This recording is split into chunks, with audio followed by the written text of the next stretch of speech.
We now welcome Peter Zalmayev, Director at the Eurasia Democracy Initiative, and he joins us live from Kyiv. Peter, thank you so much for your time on this day. We are hearing these reports of massive explosions in the Kherson region in recent hours. Russia is saying it's foiled attacks in Kherson and Mykolaiv. What is the latest you can tell us? What are you hearing on the ground? Well, obviously, the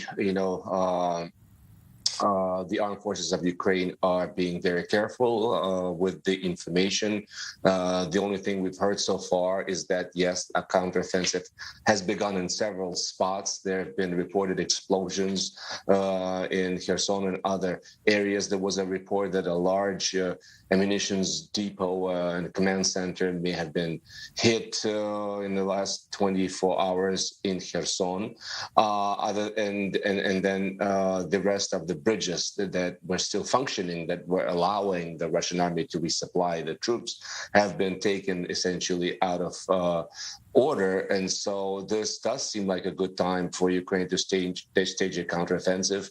But, once again, the armed forces are being very careful not to create unrealistic expectations. We're talking about a first line of defense in a triple sort of defense system that the Russians have built around the city. So no matter how the situation develops, there's a long and bloody struggle ahead for Ukrainian troops. Well, talking of which, reports too that Russia has been striking in Mykolaiv, and in just the last hour, explosions we are hearing in Dnipro in the region. We're hearing several people have been killed. Any updates on that front? Yes, we're hearing that there have been explosions in the Zaporizhzhia and the Dnipropetrovsk region. Obviously, this is nothing new. This is part of and parcel of the Russian strategy to terrorize the civilian population. And considering that it's coming so, fast on the heels of the reported Kherson counteroffensive, it does seem that this is a sort of a tit-for-tat kind of response. The Russians are sending a signal to Ukraine that they will not, tolerate this sort of, move on their part.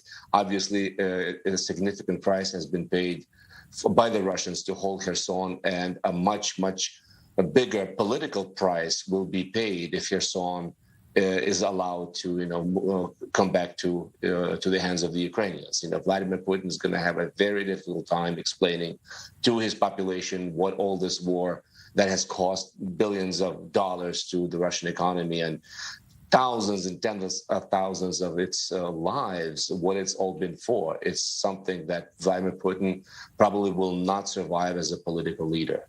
And what is your sense about the feeling on the ground right now? Obviously a very frightening time all round, but is today the start of a major turning point 6 months into the invasion? Well, first of all, as far as living in terrifying times. I mean, we have been living in terrifying times since February 24th. So none of these developments by themselves are enough to sort of rattle Ukrainians' nerves anymore. There's a sense of normalcy now that attaches to these daily, shellings, which is what war is about. You get used to these things. And if you're not the one who was hit, then you just kind of go on. Whether this is a turning point or not, it's too soon to tell. But I think part of this is also this is Zelensky's finally realizing that